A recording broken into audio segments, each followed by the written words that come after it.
And welcome back to another episode of Shovick's Sports Shit. I'm Cory. I am Austin.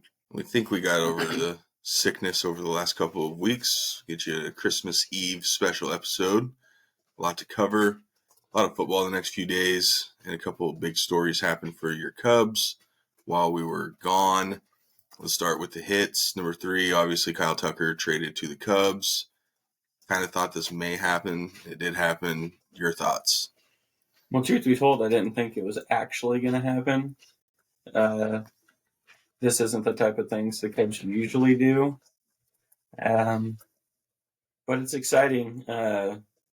You'd like to see, hopefully, we get him signed and extended long term, but didn't really take a whole lot to get him. A couple MLB players, and then one top prospect, but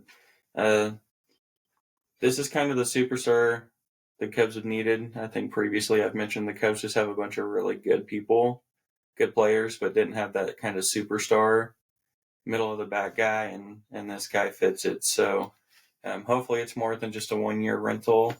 But it's the moves that the Cubs should make. They're a big market team, but they operate like they're not. So hopefully this is them kind of turning the page and operating not quite like the Dodgers. We don't want $1 billion worth of contracts in an off season or anything, but there's no reason that we haven't had a $200 million contract given out in Cubs history. That's the one thing I learned during this trade, which kind of blows my mind, right? Like the Royals gave out almost $300 million contract. They're a small market.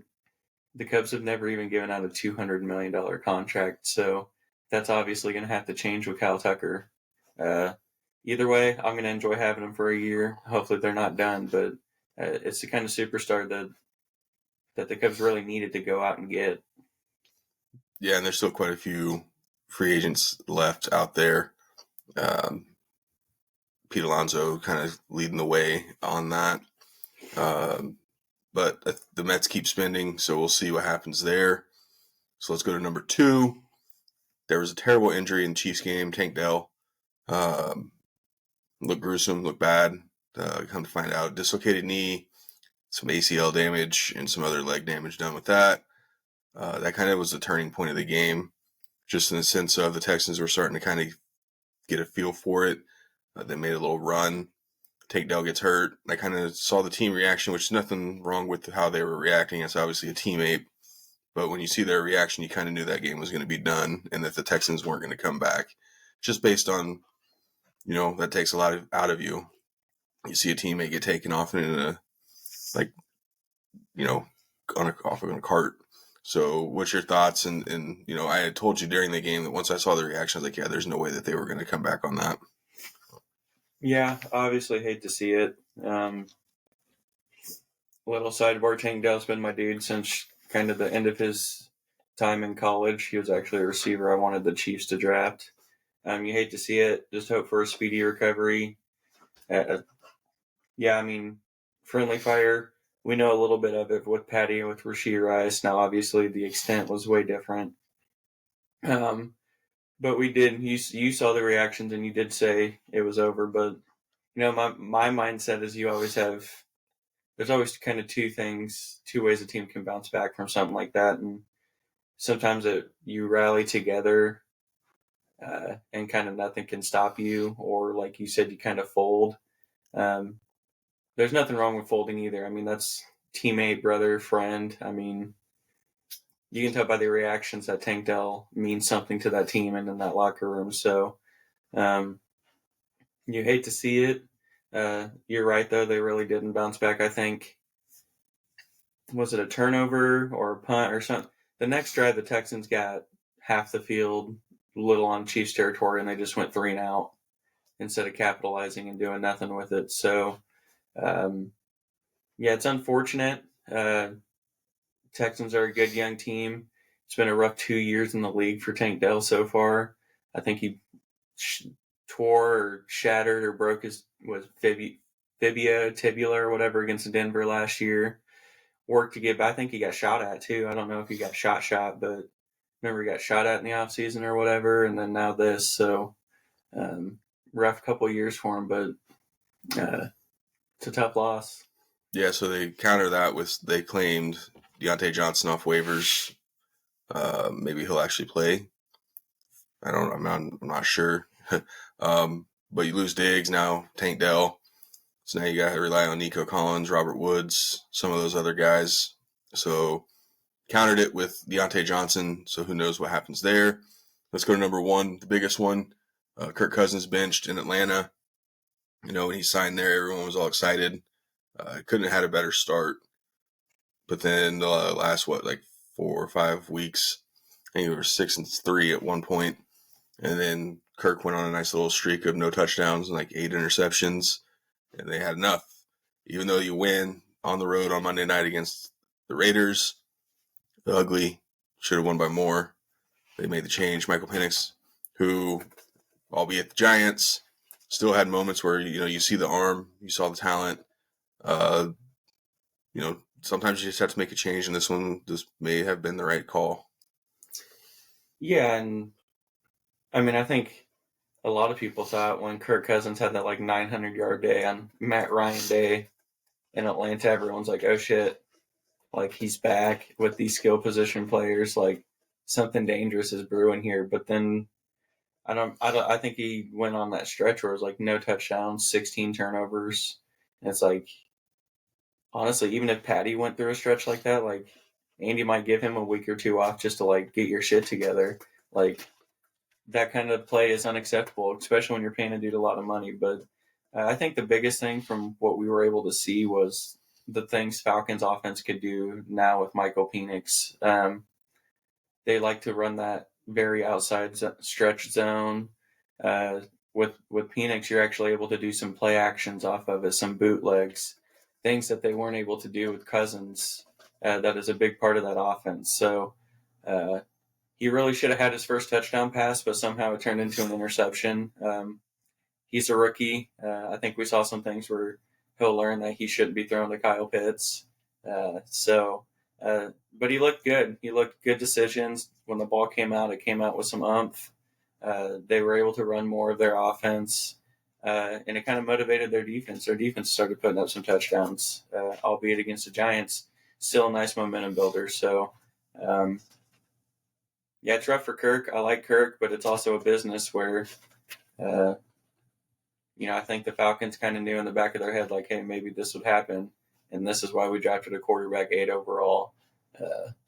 Really weird to wait this long to really make it must win the final couple weeks for a playoff spot, but we'll see what happens. But it'll be a new team for Captain Kirk next year.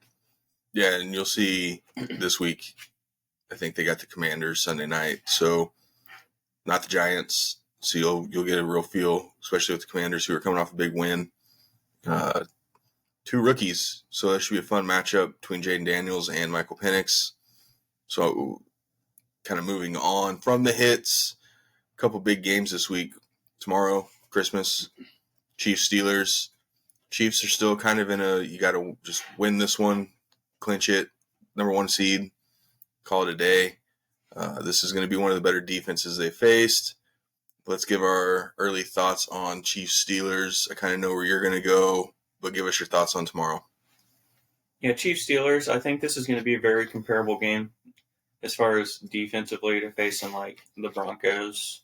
They're kind of built similarly. I don't know. Pittsburgh's always kind of played as well. I know this isn't the Big Ben, AB, and Le'Veon days, but you still have Highsmith and Watt against whoever the hell we're having at tackle. It's not going to be easy, but like you said, just go win. If we're able to win and we can rest people week 18, then we also get that bye, just 2 or 3 weeks worth of just kind of getting healthy. But Pittsburgh's not going to be easy. Russ gives his receivers opportunities, and it just depends which corners show up for us. I think just given the season, it's going to come down to a one-possession game and who can make a play and who doesn't make a mistake. So still a quality game for Christmas, though. Two good teams. I'm going to pick the Chiefs 19-13. Kind of another ugly game on Christmas, but hopefully it's more just good defense and not just ugly football around. But I think it's just going to be another slobber knocker of a football game. Yeah, so I think the big story to kind of follow along is Chris Jones may or may not play. He does make a difference. He doesn't play, then your defensive front takes a huge hit. George Pickens back for the Steelers, that's a huge gain. I think they were showing the stat on TV the other day of with George, without George, and it was, you could see the difference, and you could see the offense, not flowing as well. But Calvin Austin's kind of a guy to watch. He's been kind of taken over the last couple of weeks as their deep threat. But with George back, that kind of gives him, his main guy back. But I think that it's going to come down to the run game as well. What's better for Russ? Staying off script, that could happen. I mean, we've seen it. I think, even in that Ravens game with this, last week when he had wide open run for a touchdown, but then he gets blown up at the line instead of going down. Those are the kind of things that you can't do. And I think he'll learn from that. He's a veteran. But you got to be able to run the football and get the play action going, because then I think it opens up Chiefs defense. Their secondary still, the weak part. So don't let George beat you, and then obviously keeping the deep ball, because if he gets off script and he can just throw, I think in the end that kind of bodes well for the Steelers. Yeah, this isn't Chiefs match up better with a team that is more of hit you in the mouth defensively anyway. We kind of prefer the games where it gets physical and ugly. It's those games where it's the speed and everything will get you, but it's kind of like the Falcons. They wanted to hit us in the mouth, but I think we held them to like 2.1 yards on the ground, and they just couldn't really establish their offense, because that's the kind of game this Chiefs defense would prefer. Let's muddy it up. Let's get physical. Let's not get Steelers offense isn't anything cute. It's not a McVay offense. It's not a Harbaugh or a Shanahan offense. Like, they're just going to line up and just man versus man, and our defense does prefer that. But I think you're right. If there's a couple off scripts where Russ has a chance to launch, and it's just one-on-one with our corners, that could not go well for us. But just across the board, this is actually a type of game our defense typically prefers.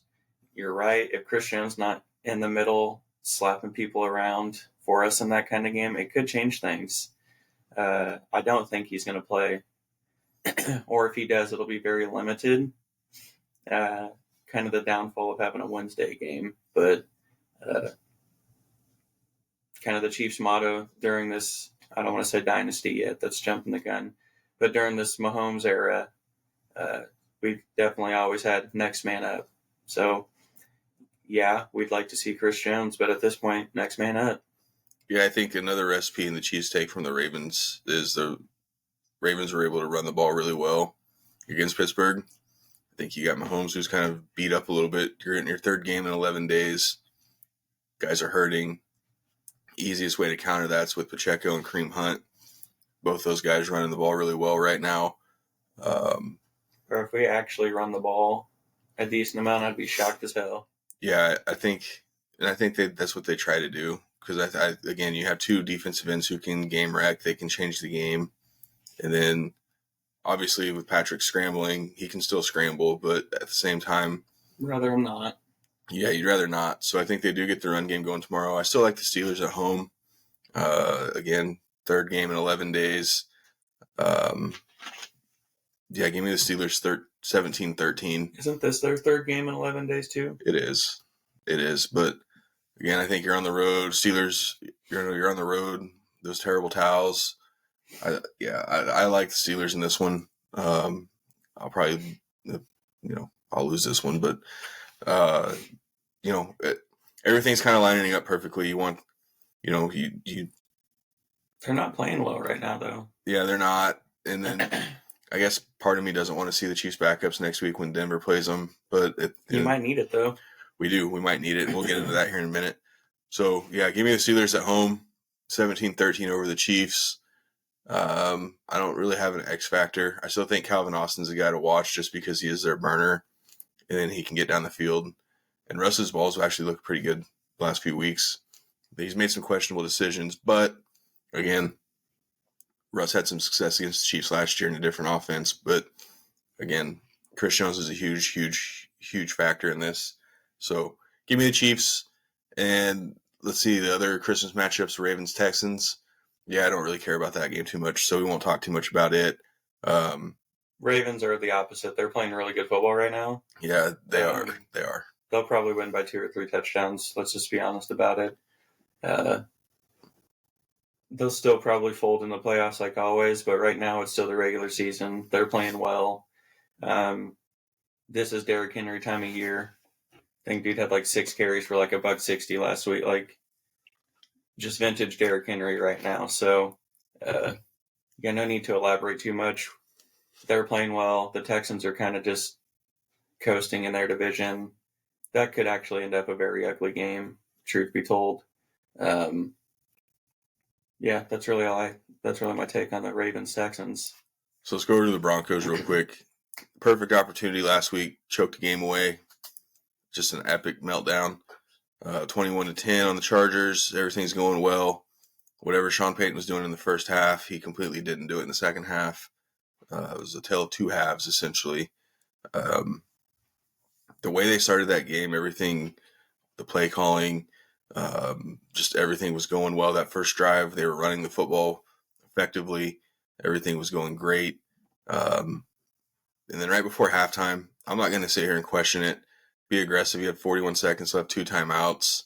I'd still like to see you take a couple more shots than trying to check down. But either way, you go quick 3 and out.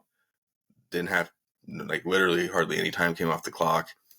And then the weird fucking rule of fair catch, free kick bullshit. Either way, stay the hell away from the return man.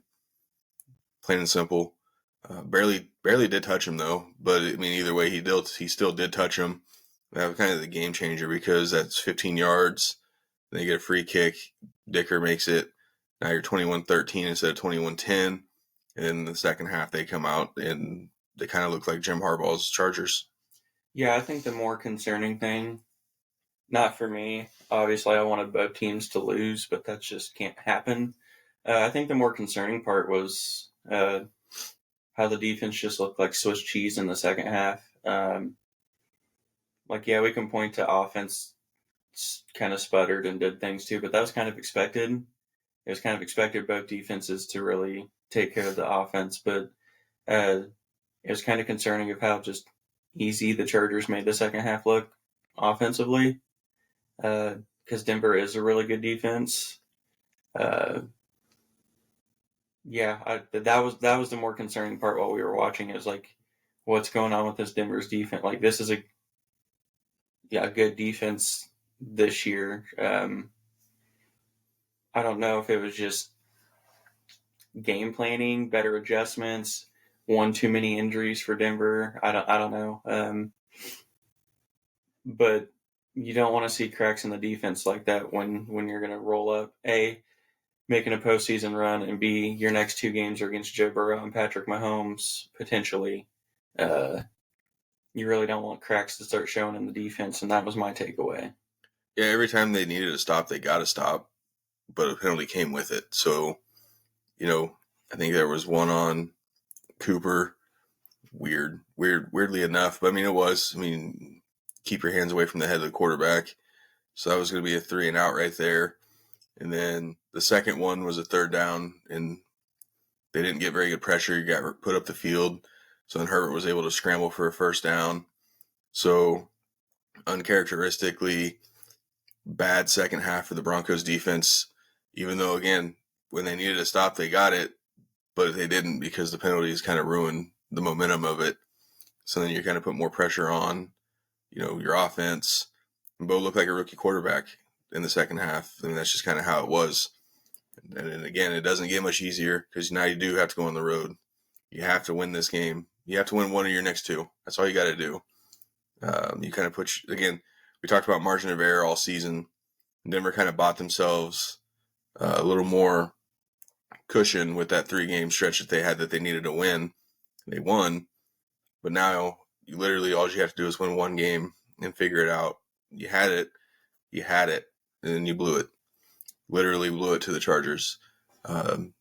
Take nothing away from the Chargers. Again, we knew once the Chargers got a good coach that this was going to be a different team, and they're still not a complete team.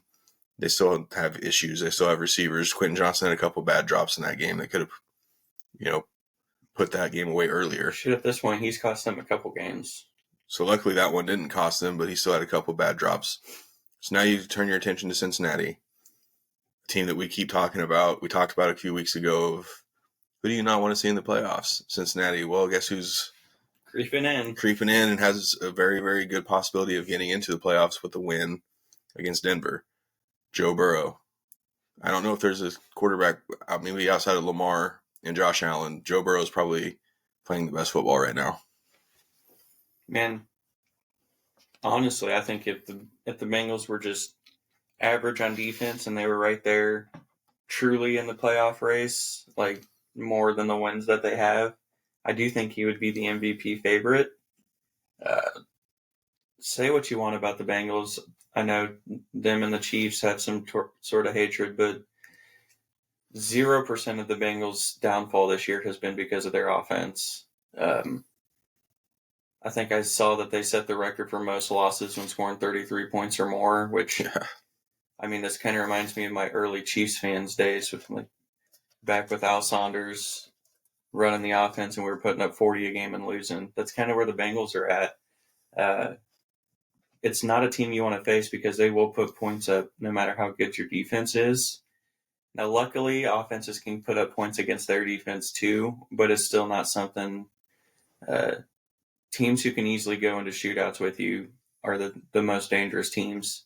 That's why those early Patrick Mahomes teams were always so scary. They're like, okay, we got to score 40 to have a chance against the Chiefs. You never want that to be the thing. So Joe Burrow, Jamar Chase, even when you know it's coming, even when there's two dudes on them, they still find a way.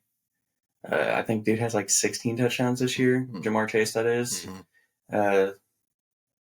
It's a scary team, and quite frankly, I'm going for Denver. I don't want Cincinnati in the playoffs, just plain and simple. So please just take care of business, put it to rest. Because I'd rather face the Bills than the Bengals, and it's no disrespect to the Bills, but they're kind of the same. Bills defense has been giving up points after points after points. So go Denver, figure your shit out, take care of them, get back in the dub column, and just do Chiefs Nation a huge solid this weekend. So it would be a possible Bengals-Bills first-round matchup if they were to squeeze into the into the 7th seed. And then obviously if they were to beat the Bills, Chiefs would get them because of the seeding, the reseeding, and how that matches up. So Bengals, Bills, then Bengals, Chiefs, Bills, Chiefs, or it wouldn't be the Bills, but either way you look at it, and it's like, well, not really how we want to have I don't want to face either of them, but right. So again, I do expect a bounce back, but I also expect it to be a very high scoring game. Denver's going to have a run game, and I just don't know if Denver can have we haven't had a run game in 8 years.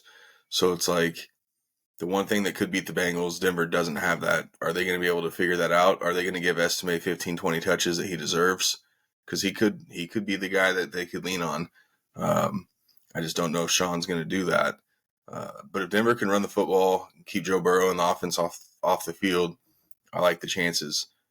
The only part of that is I don't think Denver can do that, unfortunately. And I think it's going to come down to next week's game because I don't see Denver winning this week. Unfortunately, too much Burrow, too much Chase. We do get Riley Moss back, hopefully. But we've seen some good stuff from Chris Abrams-Drain, the rookie. But these are a little different receivers than what we've faced over the last few weeks in T. Higgins and Jamar Chase. So give me the Bengals in this game. I'll say 34-31. and then it comes down to the Chiefs Broncos next week. Yeah, I mean, realistically, I do think the Bengals win. I hope this is more of like a 45-38 Denver win. Realistically, I think it is the Bengals, like 37-31. Sean Payton is a good offensive coach still. He'll have a good game plan for the Bengals, not so good defense. And as long as the offensive line can keep Trey Hendrickson away, I think Denver will be able to do whatever they really want. As long as Bo makes good decisions, smart plays, there's no reason this game doesn't turn into a pretty good shootout. But at the end of the day, you kind of take Joe Burrow and Jamar Chase over most people when it comes to that. So hope Denver does win. But yeah, realistically, I think the Bengals got it like 37-31. Yeah, so then that sets up a big showdown next week, and we'll hopefully not have to worry about Chiefs backups. But again, we can't control that, and again, at the end of the day, it might actually benefit the Broncos to face Chiefs backups, but you never know. So with that, let's dive into a couple things real quick. So we wanted to talk about job openings in the NFL and who we thought would go where. Things are starting to kind of play out more. We might actually have a few more jobs that come open. So let's run through those real quick. So we'll talk about let's talk about the Giants first. A few weeks ago when we had talked about this, I had said Daboll was going to be safe. I think they were going to give him another chance. They were going to, let him bite the bullet. Got Danny Dimes out of there. But ever since then, it's been just an absolute disaster. They don't look like a well-organized, competent football team, albeit Tommy DeVito and Drew Lock. That's not who you really want to put your money in the bag, essentially. You don't want to put your job on the line with those two guys, but he kind of has. And my stance on that's changed. I do believe the Giants are going to have an opening come up here at the end of the season.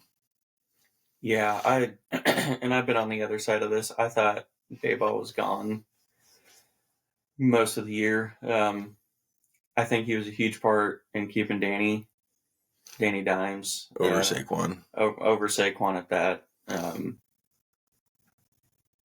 And then when the season started the way that it did, I can respect the fact that they're giving him the full season, but I think once that Daniel Jones experience went the way that it did, that was it for Daboll.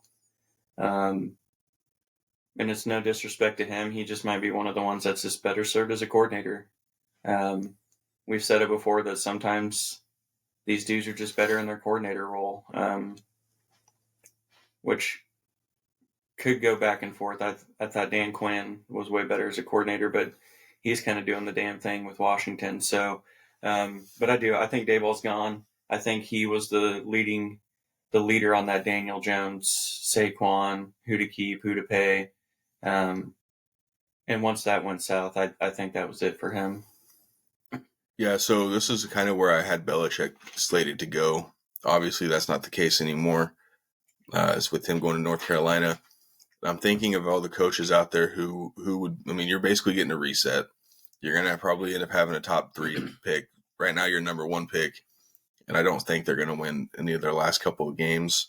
So I do think they hold on to the first overall pick. They'll take Sanders, number 1 overall. There's your quarterback. Which coach do we think would be a good fit, and or where do we think that they're going to land when they find their head coach? Yeah, I think they definitely take, because I agree, they're the number 1 pick. I do think they take Shedeur. I think part of me thinks that they will try to actually bring Prime in with that. Whether he does or not is another, but I think they bring in a quarterback coach, or at least an offensive guy. I don't think they're a spot that Ben Johnson would even consider, which he's obviously the best offensive mind out there. But I don't know. They could look at it as that's what Daboll was supposed to be. But you brought him in, and he had to try to fix Daniel Jones. instead of just getting quarterback from day one. They could go after just more experienced offense, like if Dougie P gets fired, which I think we'll hit that up next. They could go after just an older, like a Matt Nagy type of coordinator. But I think they go offensive just because they do have a pretty good defense. So you don't really need a good defensive minded coach. Like get your offensive minded coach, let them get a good defensive coordinator, and then work with your rookie quarterback. So Belichick would have been a good one, but I still think it would be like a Dougie P, a Matt Nagy. Giants just don't seem like the kind of team that's going to go after that young, up and coming, like take a chance on kind of offensive coordinator. If there's one name that I would tell that, because I don't, the Giants they're not a premier job anymore. Mm-mm. Yes, you're in New York, yes, and all this, but I think so. A name that he may pick up steam, but he may not take it. He may not want to take it. Is the Bucs coordinator Liam Cohen? He's not a huge name, but he is an up and coming guy. He could be intrigued based on being a first time head coach. But they may be able to pull in a Dougie P or something like that. But I don't think any of the big time coordinators would look at this job and say, yes, that's the one I want, even with Shadur coming with it. Maybe that is a selling point. Hey, we're going to have a rookie quarterback. Quarterback of your choice. So, maybe it is more intriguing than what we're thinking. But I look at that job and I say, yes, the skill positions are there. Yes, but this isn't a normal organization. Like they've not been good for a while. And I think that starts up top. And then you can look in the same stadium and with the Jets and see that circus. Not much better there. And we'll talk about them here in a few minutes. But I don't think they're going to be like, I don't think a Vrabel or a Saleh or anything like that would take this job. Maybe they would because they want to get back into coaching. But I think there's other intriguing jobs out there for those two guys, just based on where the organization sits, kind of going from there. So let's go to another team who hasn't fired their coach yet, but we think they may. Let's go Jacksonville. I mean, it's always big spenders in the off season, do a lot of things, make everyone kind of have a hope, essentially. I thought Dougie P was going to be the right guy for that job based on, what they had. It just hasn't meshed well. Trevor Lawrence has been hurt most of the season. Dougie P in or out? I think he's out. And I think this goes back to early on in the year when we were going through divisions and teams, and we always talked about how good the Jags look on paper, but they always underperform.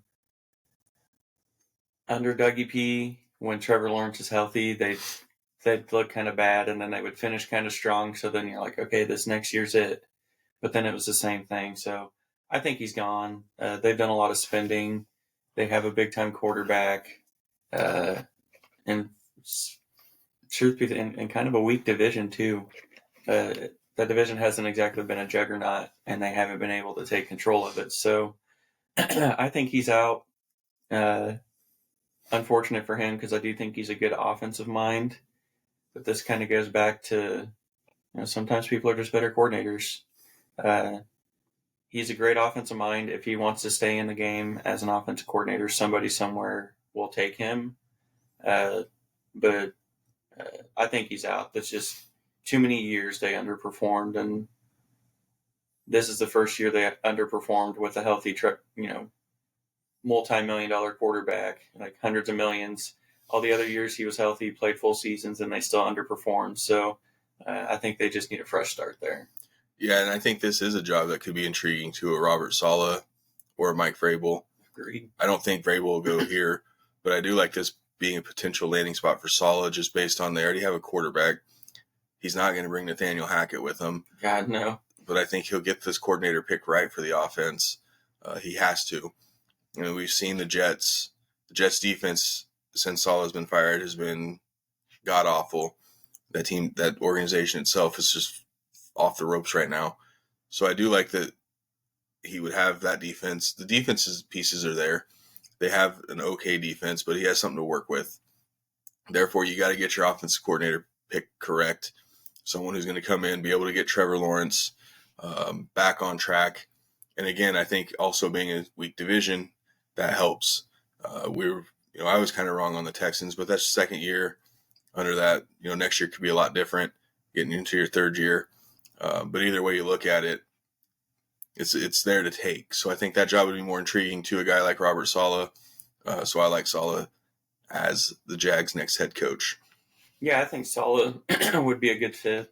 That is a team where I think, with the offense being so intact, you definitely bring in a defensive guy to shore up your defense.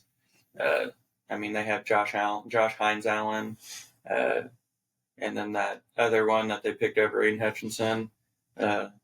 Obviously, it's Walker, but I just want to remind the world that they chose that. But it would be a good place for Saleh. Shore up the defense, get a good defense there, and then just let the offensive weapons that are there work, because they do have talent offensively. For whatever reason, it's not working, hasn't worked, but there's no reason it shouldn't. So I like Saleh there. The Jags, they like to make splashy head coaching moves. That's just why I don't think they do go like that Cohen guy or some other up-and-comer 50-50 guy. Like, think about it. They've gone Urban Meyer, Dougie P. Like, they make the big moves, the ones that make the headlines, and I think this will be no different. They're going to go after a big-name coach, and I think Saleh would absolutely take it. So I think it's a good fit. So let's go to the next one, which seems to be changing by the day. When you look at the Cowboys, the big win against the Bucs the other night, I think they're now 7-8. They're out of the playoff hunt though, but you can win the last two games, finish 9-8. I think I would have leaned towards McCarthy being out, but now it's starting to feel like he's not going to be out. When it's all said and done, is Mike McCarthy on the sideline for the Cowboys next year? I think yes. I think since he, quote unquote, will still be a free agent as a coach, I still think Jerry Jones is going to make some calls. I think he'll still get a feeler for Ben Johnson. But at the end of the day, I do think they keep McCarthy. The players have responded to him. A lot of players have come out and voiced their opinion, like, hey, we like him. Like, the season isn't his fault, it's ours type of deal. So I think he should be on the sideline. Now, Jerry Jones always fucks everything up, so who knows? But I do think he should be returning as their coach next year. Yeah, I tend to agree. I think they have bigger worries this offseason as far as signing number 11. That's got to be your main priority. I know you need a coach, but at the same time, it's going to make McCarthy's job a lot easier if 11's still there. You give 11 any chance Micah Parsons to sniff free agency, he's out, because there will be a team there who will absolutely pay him and get him away from the Cowboys. Washington, Dan Quinn would do it in a heartbeat, because you have a rookie quarterback on a rookie contract, so you're going to have money there to do it. So the Cowboys have to get this right this offseason. Like you said, Jerry fucks everything up. So one of the two is going to happen. They're not going to be able to re-sign Parsons, or they're going to be finding a new head coach. It'd be shocking if they got it right and they got Parsons and they were able to keep their coach, just because of how much they played and kind of just drug out the CeeDee Lamb and Dak stuff. So we'll see. I think he will be. My final take is he will be still coaching the Cowboys next year. But man, I mean, you have, what's it going to be like next year? Like, literally, if you have another start to the season, then everyone's going to still just say, well, Jerry's being Jerry. Yeah. Jerry's probably going to do some funky shit where it's McCarthy's just going to get 1-year deals as long as he's doing fine. Like, okay, you can come back, but year-by-year basis, homie. But I don't know. The offense seems to operate better without Dak. Not saying Cooper Rush is better than Dak, but the team around the quarterback has seemed to play better, a little more energized. Like before, and this does go to coaching, which is why I think there was a true decision to be made, but they were a little more nonchalant when Dak was out there. if the team can rally around Dak the way they have Cooper Rush, then it could be a really good team. But then you have to ask yourself, like, why weren't they rallying around Dak? Is that a player's thing? Is that a coach's thing? Uh, did he amp up the coaching when Dak got hurt? Then that's unacceptable. So I do think there's a lot to go into this. You do have to look at it. In some way, shape, or form, Cowboys are going to fuck something up this post or off season. It's yet to be seen, but I do think McCarthy will resign with them. After that, something else, if not that, will be screwed. Like it's a clown show every offseason. Jerry does something that makes no sense. So we'll see what it is. Hopefully, it's not screwing up the coaching spot, because that's one of the 3 spots in an organization that has to be locked down.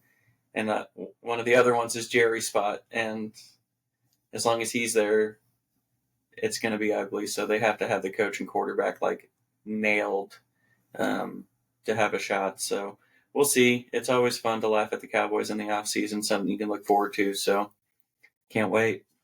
All right, another team that we can laugh and make fun of. Before we get into the teams that already have openings, the Raiders, we can laugh at them and just, LOL, they can't even tank right. And Antonio Pierce can sit here and say they wanted to win that game all he wants, but at the end of the day, you could have just set your franchise back a couple more years just based on winning that, going from pick number 2 all the way down to number 6.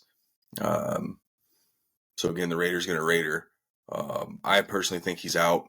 I think Tom's going to be making his opinion felt with that organization, and I don't think he wants Antonio Pierce there. What are your thoughts on Antonio Pierce? Is he there or not? No, there's no way. Too many, I don't know, just too many bulletin board things from him for a team that's not good. There's a difference from like when Dan Campbell took over the Lions, where he just said, we're changing our foundation. This is what Detroit's going to be now. To Antonio Pierce coming in, winning one game and saying that like we're the best team. We have the blueprint. We know what to do. You don't. You won a game. Your team still looks like shit every week. Even against the Chiefs, you look like shit. Like, think about the win they had against the Chiefs on Christmas Day. Their quarterback didn't complete a pass in the second half. Now, winning ugly is still better than losing pretty, all that, but Antonio Pierce isn't the answer. You were spot on. Tom Brady's he didn't become part owner to not have a say and for him to be felt. So he's going to get somebody in there, whether that's one of his homies like Mike Vrabel or someone else up his sleeve. Antonio Pierce will be out, and Tom Brady will get somebody in there. Whether it just makes too much sense for Vrabel, which is why I don't even have another like suggestion. But Tom's going to make his impact felt, and he's going to make it the minute the season officially is over for the Raiders. Yeah, I would absolutely say it's going to be Mike Vrabel. Anything less than Mike Vrabel is going to be hilarious. I just don't think there's enough pieces there to intrigue any of the young coordinators, and I don't think they want to intrigue any of the young coordinators. I think this move has been there ever since everyone knew once Tom got a share in the ownership group that he was going to start doing things his way, and Mark Davis was going to let him do that. So, yeah, I think Vrabel's going to be in the AFC West next year. That's going to give a pretty good stacked coaching division as far as that goes. Will Vrabel be able to do well with what they have? That's yet to be determined, yet to be seen, just based on what their roster is. He does have some good defensive pieces to work with at least, but there's too many holes on offense, starting with quarterback. I mean, if they want to sit there and keep running out Aiden O'Connell, Gardner Minshew, and Desmond Ridder, you're not going to win too many games. I don't care who your head coach is. As far as defensive goes, I think Vrabel will be the guy for that. He'll get his coordinator pick correct, and we'll kind of just see how that goes. So we'll wait and see. I do like, if I was picking one that I was very, very, very, very confident about, it's this one. It's like you said, it's just too good to be. It's pretty much a done deal essentially. Not really, but at the end of the day, when Tom's making that decision, I don't see them going any other way. I didn't think in the long run he was going to be able to get Belichick there, just based on what Belichick probably wanted to do with his staff. So now your next best option there is Mike Vrabel. So before we get into the ones who have openings, there's always that one coach that kind of comes out of nowhere and a team makes a change that you kind of didn't see coming. Is there a team off the top of your head who maybe they're not even thinking about them firing a coach, but at the end of the day, they're like, oh shit. When we do things like this, I like to go way out of left field. I really don't think it would happen, but it wouldn't surprise me if it did. And that's Kyle Shanahan. Whether it's just straight up cut or they do the old have a team trade for him. I think he's a good coach, but at the end of the day, sometimes you kind of need a fresh start, and that's for him and the organization. It would surprise me if it was him. Like, he is still a great coach, but he's gotten there a couple times, hasn't been able to win. Things have kind of spiraled this year. So that's I'm kind of pulling that from left field. Realistically, I think the Browns coach. I think if they're able to reset their quarterback room, they're going to do the head coach with that, whether that's this year or maybe next year. I don't think he has been rumored to be on the hot seat or anything. No, they said he would be back. Did they? I don't know. It's been a rough go for them. But good for the Browns for trying to keep some stability. But it still wouldn't surprise me if he's fired, though, too. Like, I know he took him to a playoffs, but every other year's kind of been an embarrassment. So, not necessarily his fault. I don't think he was the one that pulled the trigger on trading for Deshaun and setting all that money guaranteed and whatnot. But so kind of two left field ideas where Shanahan would less likely be fired, but more likely maybe somebody trades for him. And then the Browns coach. Yeah, so I'm going to go with Arizona, Jonathan Gannon. Kind of a meltdown so far this season. Have such a great start.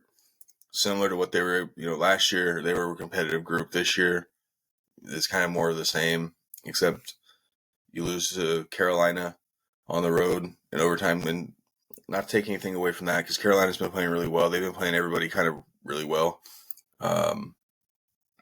But at the end of the day, I think this is a coach fired based on quarterback. I don't think Kyler's played very well. It's unfortunate for Jonathan Gannon because I do think he is a good coach. And he does get the troops rallied there sometimes. But there's just certain times that you can't bounce back. And I think we're getting to that point now with him. But that happens when you put you put everything out there and you're relying on a quarterback who's just not making good decisions. We were watching that Panthers game, and there were some of the throws, and we were like, what is he doing? Yeah, it was weird. And it might be a Kyler Murray thing where they start out hot and just melt down because, let's be honest, the first, quarter, half of the season, Kyler Murray looked locked in. Mm-hmm. But you're not wrong. The last handful of weeks, he's kind of looked the whole nonchalant. Like you said, when he threw that one up for just grabs, like just throw it out of bounds and live another day, but he just chucked it 40 yards down the field for a pick. What? So it was everybody saying it was Kingsbury, but now you're starting to see kind of the same thing happen now, and you can't say it's Cliff Kingsbury's fault because he's not there anymore. So it's like, take a look. I mean, it could be your quarterback. And it's unfortunate, again, because Jonathan Gannon, like I said, he's a good coach. The guys do play hard for him, but there's just certain aspects and certain things that you can see happening, and I just don't think that, I don't think this is it. He's going to make someone a really good defense coordinator. He'll get back into it. If he does, he'll be a head coach again at some point. But that would be my pick. I guess, if you can say it's not coming out of left field or anything, but again, we haven't really heard much on if he would be on the hot seat or not, which is kind of why I enjoy doing this, because there's always that one every year. It's kind of like, oh, wow. It's like you're starting to hear Gerard Mayo right now. I don't think there's a chance in hell they fire him first year. unless they knew they were going to get Rabel. I just don't think they think they're going to get Rabel. Do you think the Titans give up on Callahan this soon? I don't. Because it's gotten ugly fast there. It has, but they're competitive. They're a good competitive team at least. That only gets you so far. But again, this is year one, right? It is year one, and again, quarterback. Yeah. You look at it, and you look at. I mean, again, Will Levis has given us something great every week he's played. But again, 38-7 to 38-30, and we were both kind of like, "What the fuck happened here?" They popped that game on red zone, and we were both looking at the score like, what? So again, I think it's based on they would get rid of the quarterback first and let him get his guy in there. Agreed. I am intrigued by this Shanahan thing because I've actually seen a few that said the Bears might be willing to give up that first-round pick if they weren't able to get Ben Johnson, that they would be amped to give that first-round pick for Kyle Shanahan. So I am intrigued to see how that would go. Damn, I didn't know that was actually like a thing out in the universe right now. Yeah, and it could just be some people blogging and maybe like their wish list, but either way I've seen it. It's out there. I wish I could pull it up now and I could give credit to whoever it was who had that idea. Just know that that's not us. That's not our... It would make sense for the Niners, though. You could trade Shanahan, bring in Saleh because, he's loved there, get that defense back to what it is, and hope that he makes a good coordinator pick to use the weapons there. Like, it all kind of makes sense. Now, I still don't think it's likely, but, it's probably a reason some people are throwing things like that out in the universe. Yeah, I mean, and so it's been a thought, and it's intriguing because Shanahan with Caleb Williams, I don't know how that would mesh. It could. So let's jump into those real quick. The jobs that are open right now. Let's start with the Bears because this is going to be obviously this is the job. It's Ben Johnson. This is the job. Everyone's going to want this job just based on Caleb Williams' skill position, and their defense is still pretty good. I thought it was Ben Johnson, but then I was listening to somebody last night. It was a Fox Sports radio show that I listened to, and they were talking about it. If Ben Johnson wanted that job, why was he out there clowning the Bears the last 2 times they've played? Because right now he's still a Lion. True. He's like throwing Penei Sewell screens on the Thanksgiving Day matchup to the bum stumble that could have been part of his, his interview. It could have been. Part of his resume builder. Look what I can do. I still think, along with you, that it will be Ben Johnson. But it's intriguing because what if it's not? So let's say it's not. Where do they go? Okay, but from the Bears standpoint, you go into an interview with Ben Johnson, basically open pocketbook, open request. Like if this dude wants you to tear down half of your parking lot just to build him whatever he wants, you do it. For the Bears, you have to get it right. You wasted a first-round pick. Well, not wasted. You used a first-round pick to get your quarterback. You have to get the coach right. Ben Johnson is the guy for the job, at least offensively. Your offense will look good.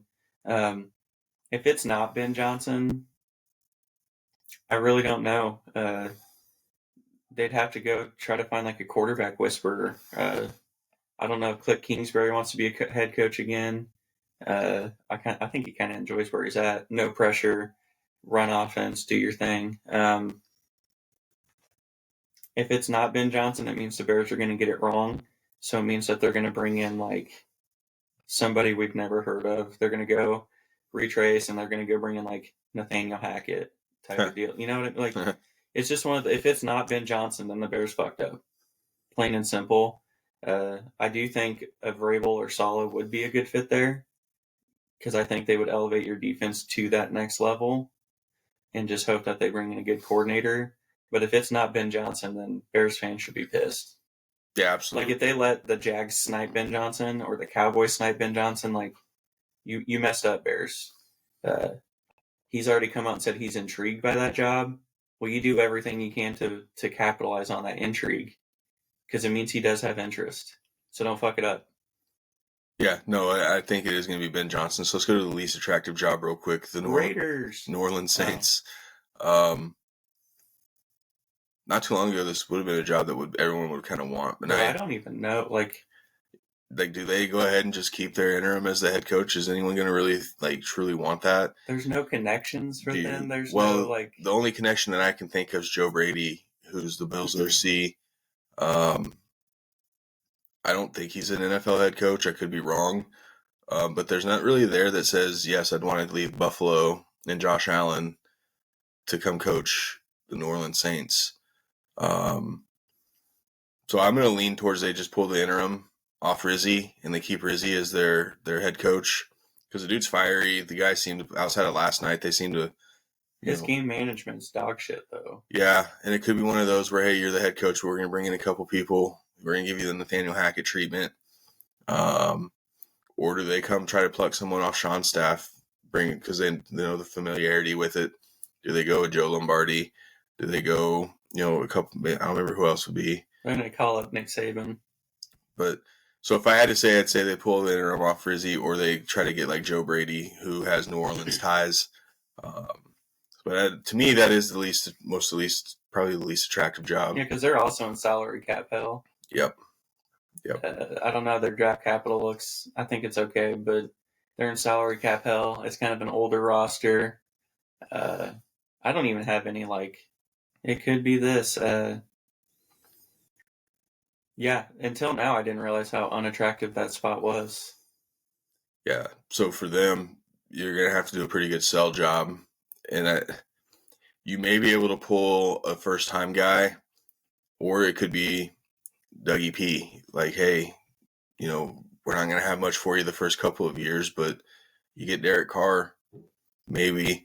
So that'll be one to kind of pay attention to and see where they go as far as coaching ranks go on that one.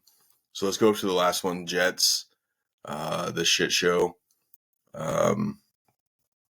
It's whoever Aaron Rodgers wants, if they keep him. I don't think they keep Rodgers. But at the same time, I don't know. I don't know, because you're starting to see a bunch of stuff come out about the owner and his son's being the one who kind of does Madden ratings. Didn't want to trade for Jerry Jeudy because of his Madden rating, which apparently that was true. It was an actual Athletic article. I cannot believe that. That's just, oh my God. Aaron Rodgers saying that he could be cut by a teenager. So, yeah, I don't know where they would lean either. I mean, this might actually be the most unattractive job. Between this one and New Orleans. I think this one, just because they're kind of the same, but this one's in the New York market, which is never easy. There's going to be an extra set of eyes, an extra layer of pressure. I think it just depends what they do with Rodgers. If they keep Rodgers, he's going to have a say in it. If they let him go, nobody's going to want to come to that. I guess I don't know where their draft position is right now, but you're not really going to be in a position to draft a quarterback. And they're not. In this case, they could have Kirk Cousins, which that coach is like, you're going to give me a dude, I don't know, almost 40-year-old quarterback who just got cut. Yeah. Type of deal. So I don't know. So you could look at like the Texans OC, Slowick, who's not as hot of a name this year as he was last year.